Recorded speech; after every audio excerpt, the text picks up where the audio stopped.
带着一袋小小的火车模型，来到了北京著名车友的聚集地——北京战锤俱乐部。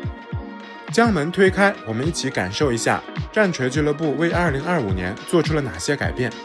首先是一些铁道文化主题的书，我在周六几乎是顶门进入俱乐部，偶遇了车友红普，第一时间带着自己的 Tomix 四季岛豪华列车的模型准备运行。最近战锤俱乐部的车友和暴风雪铁道工坊的朋友，包括九月老师、阿布斯老师和齐老师等朋友，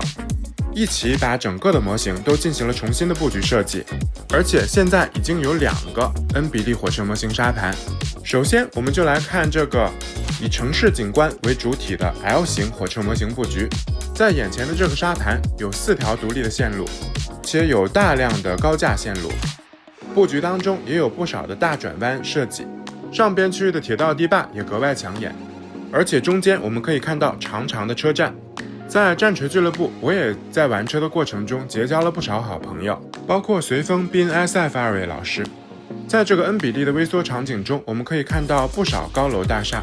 其中还有一些建筑是原创的设计定制。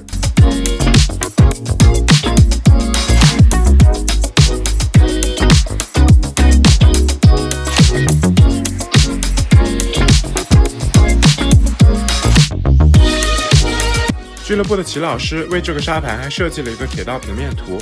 在里边我们可以看到不少特别的地名，看着火车模型穿过桥梁，驶过城市中心的场景，整个的过程非常治愈。从东京留学回北京的车友 X 兰洛带来了他的 E657系长盘号火车模型，而在俱乐部玩车的一大乐趣也是朋友之间一起交流分享。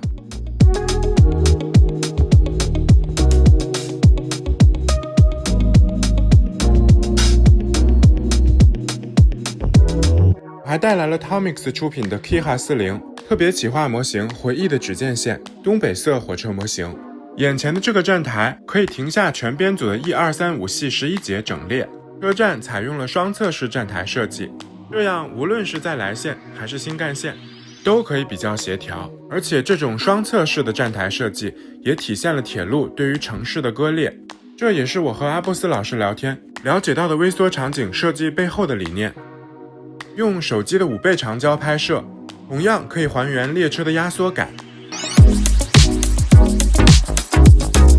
然后我们重点看一下微缩场景的一处亮点，就是轨道驻低采用大半径的设计，而更大的半径也可以还原真实世界中的铁道场景，让列车转弯的场景显得更加的自然而逼真。列车缓慢进站，穿越桥梁，经过电气化铁路区段，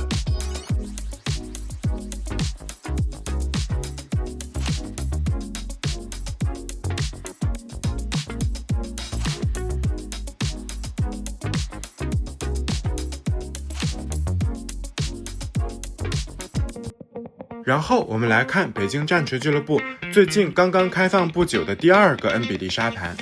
这个沙盘其实面积更大，而且总共有6个独立的线路，更像是一个跑车盘。轨道的建设也采用 Tomix 的成品轨道，整个线路当中没有任何架线柱，所以即使用电力机车升起售电工运行也不会出现问题。更大的转弯半径也可以让车辆即使以全速运行都相对更加安全。5月份在东京入手的阪急电铁9300系电车还从来没有拿回来运转过，首次开箱动态运转，和车友 X 兰洛和俱乐部的各位朋友一起交流，看到阪急电铁独特的栗红色漆面，钢琴漆一般的光滑质感，感觉非常的有魅力，搭配 SL 山口号35系列车一起运转。